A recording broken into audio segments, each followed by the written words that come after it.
Welcome to the Deep Dive. Today, we're really digging into some big news from Alibaba Group. Yeah, there's been a lot coming out of their recent earnings call. Exactly. We've been going through it, and it's pretty clear they're making a major strategic shift. What really jumped out, right away, was the mention of AI. Oh, yeah. How often? Get this, over 20 times.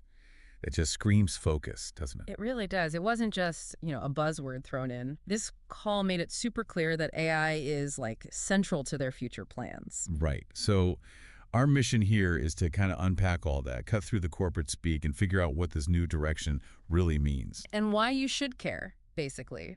Think of it as the fast track to getting up to speed on these pretty significant changes at Alibaba without wading through all the financials yourself. Okay, let's dive in. The headline strategy seems to be user-first, AI-driven, which, boils down to doubling down on their two main things. E-commerce, think Taobao, Tmall, the usual suspects, and this growing AI plus cloud division. And they were reporting accelerating growth momentum there. That's after what they called a year of transformation. Yeah, and that transformation part is interesting, too.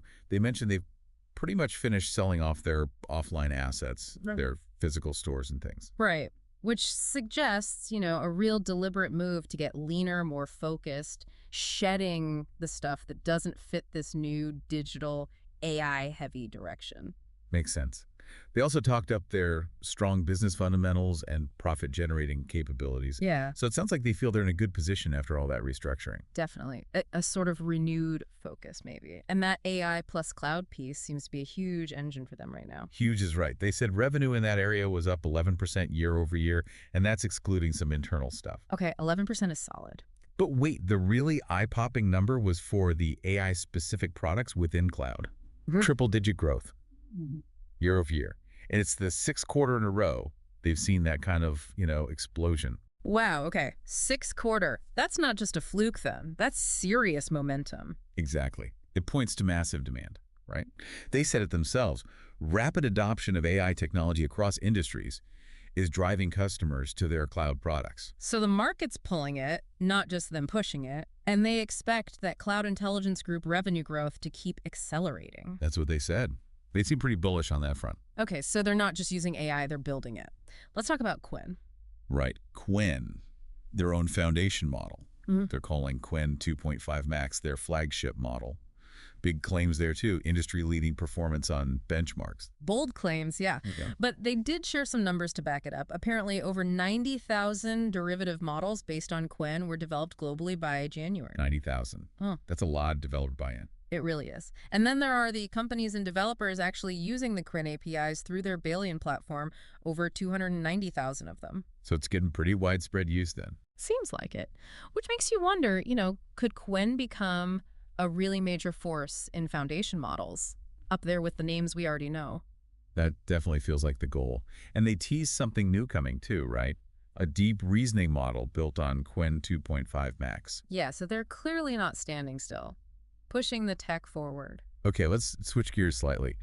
Back to their bread and butter e-commerce, Taobao and Tmall.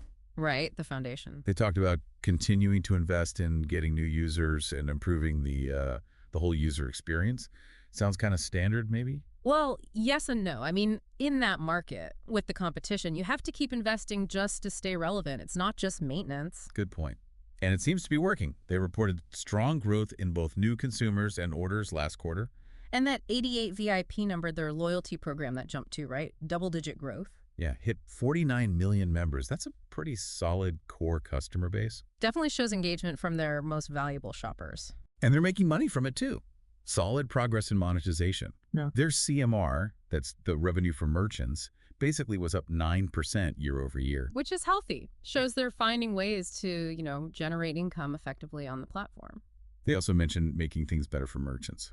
Merchant-friendly measures. That's crucial for the long haul, isn't it? Keeping sellers happy. If the platform's good for businesses, it attracts more quality sellers, which is better for everyone, aiming for that sustainable development. Makes sense. Okay, what about outside China, their international e-commerce? Also seeing strong growth there, they said, especially cross-border stuff. And crucially, they mentioned improving efficiency. So not just growth at any cost. They're trying to make it profitable, sustainable. Exactly. Investing in key markets, but keeping an eye on the bottom line. They specifically said the unit economics for their choice service are getting better. Choice. That's their sort of curated offering, right? Yeah. And the big goal they mentioned, getting that whole international division ADC to its first profitable quarter next fiscal year, that'd be a big milestone. Definitely one to watch. Yeah. It really sounds like things are clicking across the board. Even their other internet businesses, Amap, their Maps app, Yeah. hit profitability this quarter. Oh, interesting. So it's a broader trend of maybe better financial discipline or focus across the group. Seems like it. Which brings us back to the future strategy. They spelled it out pretty clearly. 3 main pillars. Yep. Domestic and international e-commerce, AI plus cloud computing, and those other internet platforms like Amap. They sound pretty confident this focus will drive sustained, solid growth. And the AI investment is the big headline underpinning a lot of that. Absolutely. 3 key areas they're pouring money into over the next 3 years. First, just the basic infrastructure, the plumbing for AI and cloud. The servers, the data centers, all that foundational stuff. Right. They see clear and massive demand and plan aggressive investment.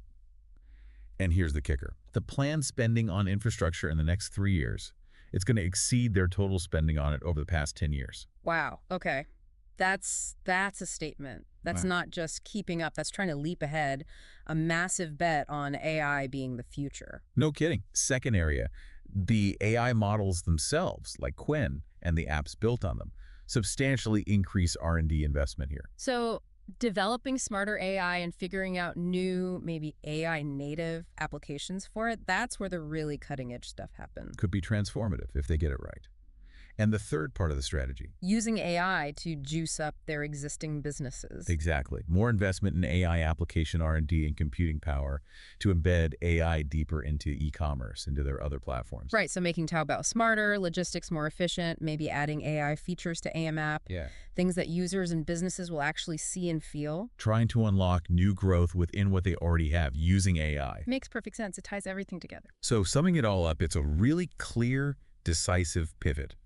AI isn't just a thing for Alibaba anymore. It feels like it's becoming the thing. Yeah. Driving cloud growth, reshaping e-commerce. They sound focused, they're reporting strong numbers in key spots, and they're backing it up with enormous investment plans. It's not just tinkering around the edges. It's a fundamental shift to ride this new technology wave. Their confidence in that e-commerce and AI plus cloud focus really comes through. Definitely. Which leaves us with a final thought for you, the listener. What are the bigger ripples from this? When a giant like Alibaba goes all in on AI like this? What does it mean for global tech trends? For competition in cloud, in e-commerce? And maybe think about the second order effects. What happens next? What new things become possible? Or what challenges arise when AI gets woven this deeply into such a massive ecosystem? Definitely something to chew on. Lots to think about. Thanks for taking this deep dive with us today.